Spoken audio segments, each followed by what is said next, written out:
Comenzamos entonces, buenos días a todos. Sí ven el video, ¿ah?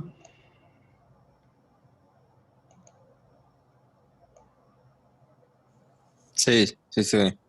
Ok, Sí, comenzamos. Sí lo escuchan, ¿verdad? Y todo. Con probióticos. Te invito a ver el siguiente video y podcast con Sí. más recomendaciones.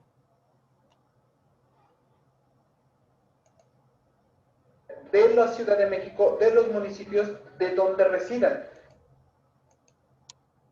Hagan. Pero para poder entender esto debemos de irnos un poquito más a lo que es el origen. Entonces acompáñenme a ver este nuevo video.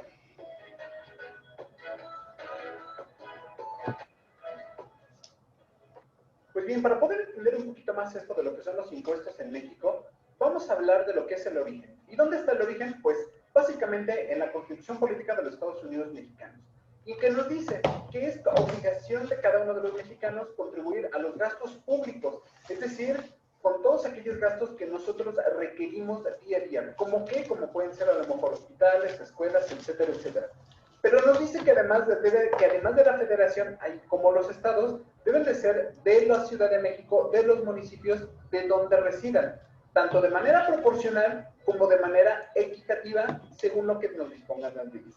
¿Cómo es esto? Que no podemos nosotros pagar impuestos de manera desigual. Si, por ejemplo, un trabajador que gana 10,000 pesos no debe de pagar un impuesto sobre mayor o mucho más grande que lo que puede llegar a pagar una empresa que llega a tener ingresos de 10 millones de pesos, por poner un ejemplo. A eso se refiere, que debe de ser de manera proporcional. Es decir, que en función a lo que vaya ganando cada uno de los mexicanos es como va a ir pagando. Pero también debe de ser equitativo. ¿Qué quiere decir esto? Que el que más gana, pues también es el que más debe de pagar en función de lo que son sus ingresos. Vamos a ver esto un poquito más a detalle. ¿Y por qué menciono esto de lo que es la Constitución Política? Porque aquí es de donde nacen todas las leyes y todos los códigos, y de ahí se van a ir en cascada hasta que obtengamos, obviamente, pues lo que es nuestras leyes que van a estar legislando lo que son cada uno de los impuestos. Por lo tanto, entonces vamos a ver pues lo siguiente, que es de dónde nacen los impuestos. Y para poder saber qué son los impuestos, vamos a irnos a lo que es el Código Fiscal de la Federación, que básicamente nos habla de lo que es un código para todas las contribuciones, impuestos, etcétera, etcétera. ¿Qué nos dice? Que bueno, en su artículo 2 nos dice que las contribuciones se clasifican tanto en impuestos, aportaciones de seguridad social, contribuciones, mejoras y derechos. Vamos a ver esto de una manera un poco más gráfica. Si nosotros vemos lo que son las contribuciones, vamos a ver que tenemos de un lado los impuestos, que es básicamente todo lo que es una imposición respecto a un gravamen. ¿Qué quiere decir con esto? Que vamos a tener un impuesto para lo que son los ingresos, un impuesto para lo que son ventas, un impuesto para lo que puede ser algún tipo de servicio en especial.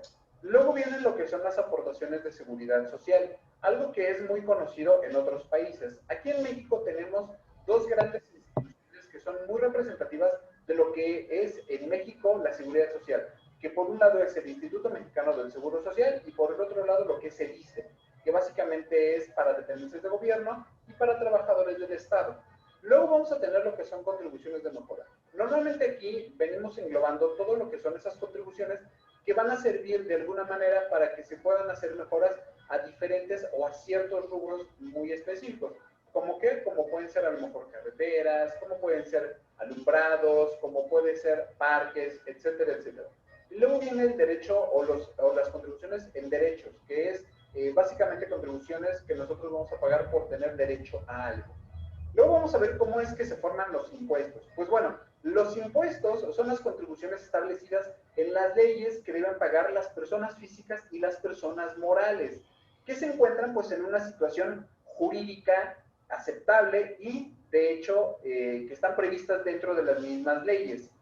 ¿Cómo es esto? Por ejemplo, una persona que está muerta pues obviamente no va a pagar impuestos, ya que al estar muerta pues difícilmente va a poder pagar impuestos a la federación o al Estado. Sin embargo, eso no quiere decir que se extingan las obligaciones. En algún video posterior vamos a estar platicando un poquito más a fondo acerca de esta parte. ¿Cómo vamos a saber la clasificación en la que nosotros nos encontramos? Es decir, ¿cómo vamos a saber si somos una persona física o una persona moral? Pues bueno, para eso vamos a ejemplificarlo con este pequeño diagrama. Primero tenemos contribuyentes. Es decir, todas las personas que van a pagar en algún momento sus impuestos. Y estos contribuyentes se dividen en lo que son personas físicas. Podemos traducir esto que son personas como tú o como yo, personas individuales, personas que tienen derechos, que tienen obligaciones. Y por el otro lado tenemos a lo que son las personas morales, que esto es básicamente las empresas. Las empresas son esas personas que están constituidas por personas físicas o bien por otras personas morales. Para que puedas entender un poquito mejor esto, siempre fíjate que las personas morales van a ser asociaciones, van a ser sociedades, van a ser organizaciones que están siempre respaldadas por otras personas morales o por personas físicas. Ahora bien, ¿cómo se componen las personas físicas? Las personas físicas, vamos a verlo a través de otro diagrama. Pues bueno, las personas físicas vamos a entenderlas desde un punto de vista ya individual. Tenemos por un lado aquellas personas físicas que son contribuyentes o que tributan a través de regímenes fiscales o pueden no tener regímenes fiscales. La primera y la más conocida de todos aquí en México, sin duda es la de los sueldos y salarios, es decir, personas físicas que reciben ingresos a través de sus trabajos y que les pagan bajo el régimen de sueldos y salarios. Esto está establecido obviamente en la ley de impuestos sobre la renta en cada uno de sus capítulos y en cada una de sus secciones. Luego vienen lo que son las personas físicas, pero con actividad empresarial. Es decir, aquellas personas que tienen un negocio, que tienen un changarro y que por sus ingresos o que por sus utilidades ellos están pagando parte de sus impuestos. Luego vienen lo que son las personas con arrendamiento, es decir, personas que son dueñas de departamentos, de casas o que tienen algún tipo de bien inmueble el cual lo ponen a rentar y que por esos mismos pagos ellos deben de pagar parte de su impuesto. Por eso se les llama arrendamiento, porque ellos arriendan parte de sus bienes inmuebles para poder recibir ingresos. Luego tenemos del otro lado lo que son los socios accionistas. Estas son las personas que constituyen y que forman las personas morales. Es decir, las personas morales están constituidas por otras personas morales, pero también por socios o accionistas. Cuando una empresa recibe utilidades o cuando arroja utilidades, normalmente se hace un decreto de dividendos. Y por estos dividendos, a cada uno de los socios se les da parte de esas utilidades que la empresa está logrando obtener. Y justamente por esos ingresos, los socios también deben de pagar impuestos. Por eso es que como personas físicas tenemos a los socios o accionistas. Y finalmente tenemos aquellas personas físicas que son extranjeras. Es decir, personas que vienen de otro lado como los Estados Unidos, como personas que vienen de Europa, del Medio Oriente, personas de Latinoamérica. Todas estas personas que básicamente se traducen a personas extranjeras, ellas también deben de pagar impuestos de determinadas actividades. Es decir, si ellos empiezan a tener actividades y empiezan a obtener su fuente de riqueza aquí en México, estas personas también deben de pagar sus impuestos. Por eso es que también a estas se les conoce como personas físicas, pero de una modalidad extranjera. Luego viene lo que son las personas morales. Aquí ya viene un poquito más diferente, porque estamos hablando de que son sociedades anónimas, de que son sociedades anónimas promotoras de inversión, sociedades anónimas de capital variable, sociedades financieras de objeto múltiple y sociedades civiles. Todas estas que tú ves aquí son organizaciones que están formadas ya sea bien por otras personas morales, es decir, una SAPI puede estar conformada por una SA, por una SOFOM o por una sociedad civil, pero también pueden estar integradas por socios o accionistas, como tú o como yo, que lo que hacen es hacer una organización y todos en conjunto suman esfuerzos para poder obtener beneficios de manera exponencial, o esa sería la idea, para que de este modo ellos puedan conformar lo que son las sociedades anónimas o las sociedades de capital variable, que ya en su momento estaremos viendo un poquito más a fondo. Finalmente, viene una pregunta muy obligada. ¿Qué impuestos se deben de pagar? Ya vimos lo que son las personas físicas, ya vimos cómo se dividen, cómo se conforman. Pero ahora viene, pues, ¿qué impuestos deben de pagar estas personas físicas? Pues bueno, los síntomas. Que los síntomas de alergia no te detengan con Alegra. Vive tu vida, no tus alergias. Alegra.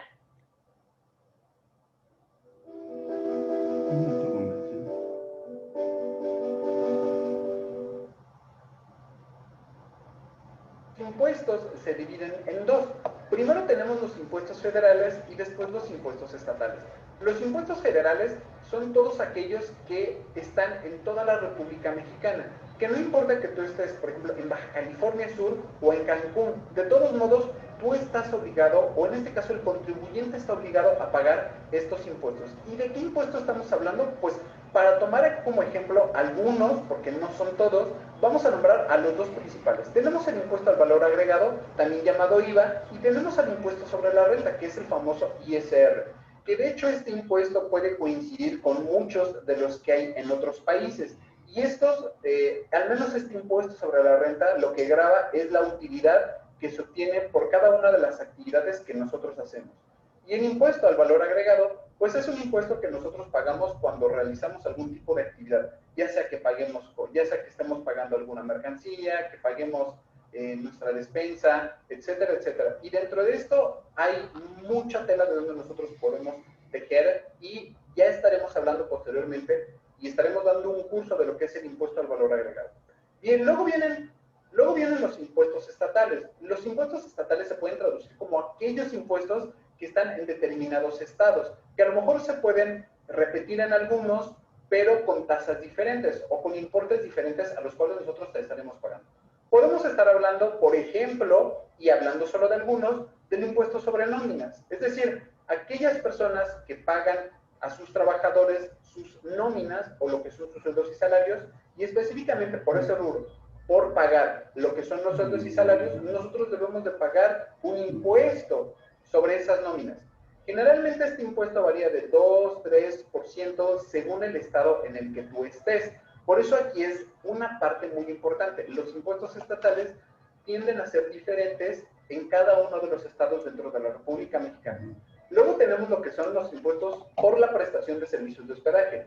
Si tú te has hospedado en algún hotel, seguramente cuando pides tu factura viene un importe que es el famoso impuesto sobre hospedaje. Este impuesto puede variar según el estado en el que tú estés. Y luego viene la tenencia vehicular, que en algunos estados se puede estar pagando, en otros no, en otros tiene subsidio, y según el estado que tú estés, pues puedes estar pagando este impuesto o no lo puedes estar pagando. Ahora que ya entendemos un poco más la división de los impuestos, vamos a otra pregunta obligada. ¿Para qué nos sirven los impuestos? Pues bueno, la principal razón de que nosotros estamos contribuyendo a los impuestos es de que debemos de contribuir a lo que es la seguridad social, a lo que es la infraestructura, a educación y a salud.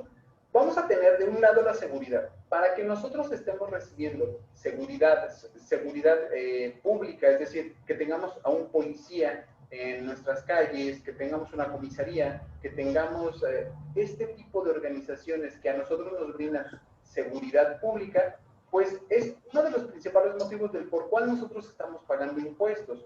Luego viene la infraestructura, que aquí puede ser un tema un poco polémico, ya que de alguna forma cada uno de los mexicanos o cada uno de las personas que están en México pueden y tienen el derecho de transitar libremente en cada una de sus calles.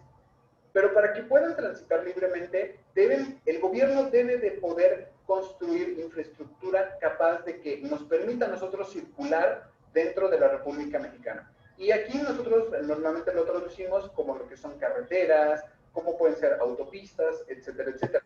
Pero irse con aquellas autopistas que tienen concesiones, es decir, aquellas autopistas que a nosotros sí nos por pasar, no son del Estado. Es bien importante que se entienda esto. Normalmente en México tenemos clases de carreteras, y la carretera de la carretera libre es la que el gobierno tiene la obligación de ponernos a nosotros a disposición para que nosotros podamos transitar libremente. Es solamente una de varias que puede haber. También podemos nosotros infraestructuras, parques o centros recreativos, que es importante que el gobierno no los coloque, ya que gracias a estos impuestos nosotros podemos disfrutar de estas infraestructuras. Y de la educación, pues bueno, como todos saben, en México la educación es gratuita y para que nosotros podamos solventar esta parte de la educación, pues el dinero tiene que salir de algún lado. Pues bueno, todo lo que nosotros pagamos es a través de los impuestos. Por lo tanto, a través de los impuestos es que nosotros tenemos este tipo de educación. Y este tipo de parte de la salud. Pues básicamente, la educación es la que representa la salud en la ciudad de República Mexicana. Las instituciones es el Instituto Mexicano de Salud Social y lo que es el instituciones nos brindan a nosotros salud de manera gratuita. Por lo tanto, es lógico que nosotros estemos pagando reflejada una parte que viene impuestos o ISR, social. Ahora bien, ¿cómo se reparten todos estos ingresos según cada rubro? Pues bueno, tenemos en México lo que es el paquete económico de la federación. Registran lo que es el impuesto para saber a cada uno de los rubros cuánto es lo que se le va a destinar. Y de esta manera, amigos, pues hemos terminado este video de qué son los impuestos en México. Es solamente uno de varios que vamos a estar sacando posteriormente para que tú aprendas a sacar o a determinar cada uno de tus impuestos. Si te...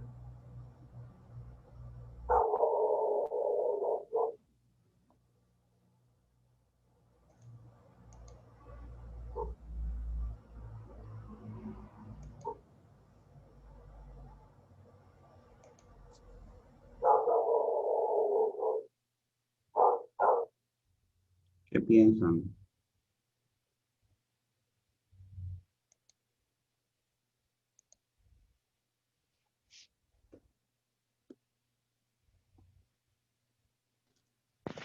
Está bien explicado, profe, yo sí le entendí. Aquí quieren opinar sobre el video, a ver. ¿Qué les parece interesante de lo que comentaron?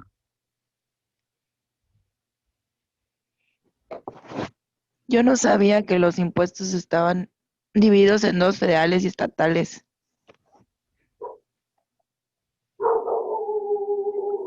Hay Sí, municipal, de hecho de ahí se pagan ahí se les pasó decir, ¿no? Por ejemplo, los municipales, ¿no? Que pagan lo de la licencia de funcionamiento también. Eso no lo mencionaron también del municipio. ¿Cuál, profe? Lo de la licencia de funcionamiento, acuérdate del ayuntamiento, del tarjetón, ahora ya parece como, antes se veía bien, ahora parece como un título, no sé si lo han visto, es como una hoja larga, así como una acta de nacimiento parece, pero entre título o acta de nacimiento.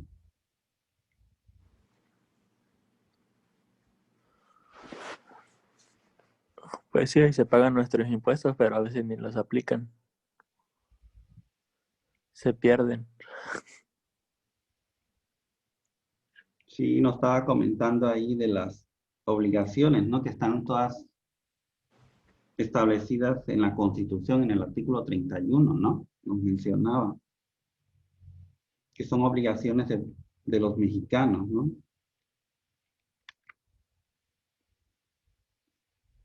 Y sobre todo ahí dice que el que gana más debe pagar más, ¿no? Supuestamente, entre paréntesis, ¿no? Que debe ser equitativo, ¿no? Si tú ganas menos, debes pagar menos impuestos. Aunque ustedes ya ahorita ya hicieron los cálculos, ¿no? Ya vieron que algunas veces, si tú te excedes por ejemplo, si te pagan más, ven que el subsidio no se aplica, ¿no? Solamente se les aplica a los que ganan menos. Y ese beneficio pues ya no lo aprovechan, solamente los trabajadores que tienen menos del salario mínimo, más que nada el salario mínimo. Hasta 7,000 me parece que según ahí está el tope en su tabla.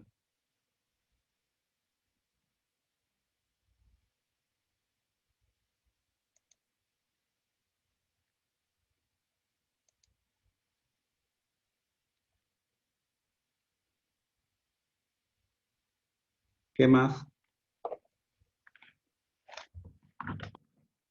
¿Qué más se acuerdan del video de que comentaron? A ver.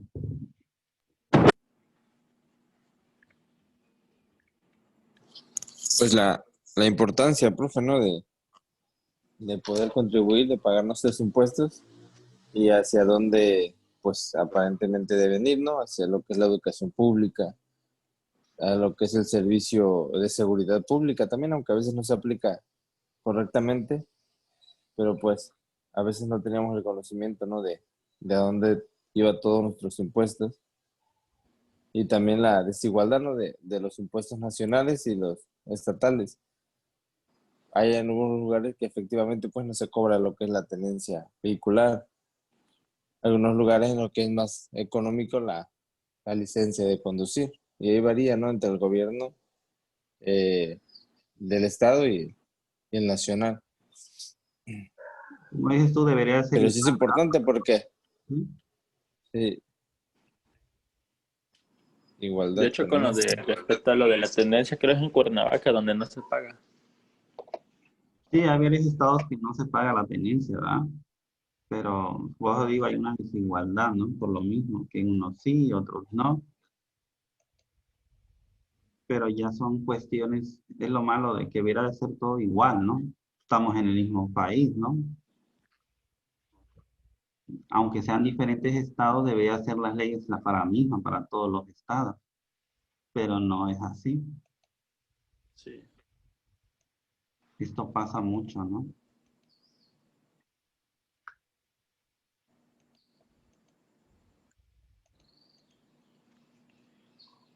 Profe, Sí, una pregunta con respecto a lo que dice que lo del pago de las... Ay, ¿cómo dijo? sobre pago Cuando adquieres una propiedad, del predial, el predial, ¿no? sí, El pago del predial. sí. Ajá. Ese cuando haces tu declaración también te regresan el proporcional. Acuérdate que el predial, el pago del predial solamente lo pueden deducir las personas que están en arrendamiento. En el régimen de arrendamiento, acuérdate que por el uso o goce de bienes inmuebles. Inmueble significa un terreno o una casa, un edificio, ¿no? Porque no lo puedes mover, no lo puedes trasladar a otro lugar. Los bienes muebles sí los puedes mover, esos son escritorios, sillas, pero un bien inmueble no. Y la ley Ujú. contempla el régimen de arrendamiento que solamente pueden deducir las personas que pagan predial, los que tienen bienes inmuebles. Por ejemplo, casa, si tú rentas casa habitación y está tu nombre en tu casa, si tú puedes deducir tu predial, lo puedes restar en el No, impuesto. pues no. Y si tú rentas una bodega, también puedes restar el predial, porque es lógicamente donde estás rentando, porque es tuyo, pero debe estar a tu nombre, lógicamente, no a nombre de tu mamá, un ejemplo, ¿no? Por eso este régimen es muy importante, también el régimen de arrendamiento. Acuérdate que las personas físicas que tienen obligación de pagar sueldos y salarios si están en el régimen de sueldos, si estás en actividad empresarial y profesional también, estás en el régimen de arrendamiento también, pero lo que estabas diciendo tú es en el régimen de arrendamiento, que sí, puedes Sí. deducir predial siempre y cuando esté a tu nombre o la casa o la bodega esté a tu nombre. Ese sería el caso. Ah, ok. Ok, Sí, Rosendo. era mi duda. Gracias. A ver, más aportando. Acuérdense que le estoy poniendo participación, ¿eh? Acuérdense que yo los estoy tomando en cuenta quién participa, quién comenta, ¿no? A ver, algo que se acuerden del video que mencionaron. También nos habló el video del artículo 2 del Código Fiscal de la Federación que habla sobre las contribuciones. Que las contribuciones aquí se clasifican en impuestos, aportaciones de seguridad, contribuciones de mejoras y derechos. Acuérdense, el video nos está hablando de esos 4 puntos.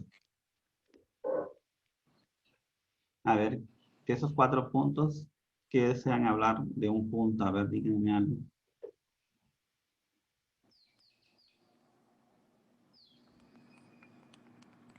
¿De cuál dijo, maestro?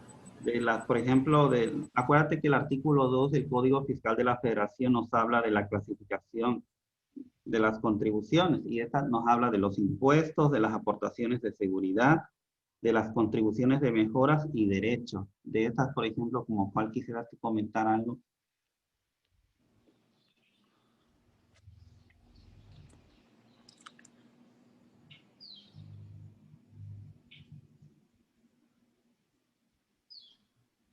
No existe, mi calle está fea. Estás hablando de las contribuciones de mejora, ¿verdad? En tu colonia no hay linda, entonces. Sí, profe, aquí se abrió un pozo y el otro día le dieron 2 bultos de cemento a mi esposo y él lo hizo. pero aún así no fue suficiente porque como llueve, se vuelve a abrir y eso es de Capama, tienen que venir porque se salía después del drenaje y eso ya De tiene hecho, sí, años. acá también por la casa de Evelyn se sale todo el drenaje de la coladera. Ah, por mi casa. Ya me cambié. Pero, por ejemplo, sí, yo creo, maestro, que esos impuestos, la verdad, es muy rara la vez que se ocupen en lo que debe ser, porque, por ejemplo, es un impuesto que se puede ocupar en infraestructura como las carreteras, y la verdad la carretera de aquí a Chilpancingo, la autopista, es de las peores carreteras y sin embargo es de las más caras. Entonces ahí no es algo congruente porque pues por lo que te cobran tendría que ser una carretera en buenas condiciones y seguido hay unos baches enormes, seguido la están reparando, pero pues nunca se ven los ejemplos. Así que yo realmente creo que esos impuestos que se pagan para lo de que mencionó de las mejoras, pues no se No, llevan pues sí, a no se cabo como deberían ser. Pues tienes razón en ese sentido. Por ejemplo, las concesiones, ahí estabas hablando tú de las carreteras, esas deben de estar bien, pero como dices tú, ni porque las pagues están bien, están todas ahí, digamos, con baches y todo eso. Ya ni las carreteras, por ejemplo, del gobierno, esas están muy más descuidadas, ¿no? ¿Te imaginas si las concesiones están descuidadas, las de gobierno, digamos, las carreteras nacionales? A veces te vas por una carretera nacional. Puede estar bien también, porque hay carreteras que son nacionales que están mejor también, pero dependiendo, ¿no? Pero son tramos, porque también no están cuidadas. Llenas de topes nada más. Sí, hay unas líneas de topes, de baches, o no están ni pintadas las líneas, ¿no? Bien, y ese es el problema, ¿no? Que puede haber accidentes.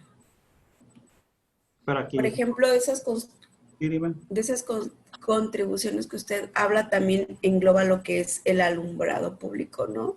Sí, contribuciones de mejora, todo eso contempla el alumbrado público, es una de ellas. Imagínese, ni hablar de eso. Por Hay ejemplo, unas el zonas, alumbrado, antes fíjate que se preocupaban un poco, me acuerdo, de que ponían hasta, según le pusieron los focos, de eso, pero todos se fundieron y ya desde entonces ya ni los han puesto. De seguro eso De fue hecho, por las colonias, ¿no? Sí, dime. apenas, perdón que lo interrumpa, estuvieron aquí todo lo que viene siendo Puerto Marqués, el llano, estuvieron cambiando los postes y poniendo también focos. Ahorita ya está con luz y todo eso, porque antes estaba bien oscuro ahí. No, pero qué bueno que se preocupen ahí, pero digo, en unas partes antes ponían, me acuerdo bien, porque hay mucho alumbrado con los focos dañados y no los han reparado. Y están Ujú. oscuras las calles, de posible inseguridad, como dice también, no está tan bien, y con esto Pero contribuye. eso es en la colonia, porque prácticamente lo que viene siendo el Boulevard de la Nación y toda costera, hasta con las luces del mes de septiembre están. No, eso sí, lógicamente procuran nomás Eso lo más, aplica para las colonias. pues sí, la entrada del municipio y la costera, ¿no? Que siempre se preocupan, pero por las colonias, los demás no se preocupan. Pero no Sí, debería de ser así, debe de ser todo parejo, ¿no? de hecho. Y el alumbrado es muy importante, por la seguridad también, porque todo oscuro contribuye a robos y a otras cosas. ¿Qué más opinan?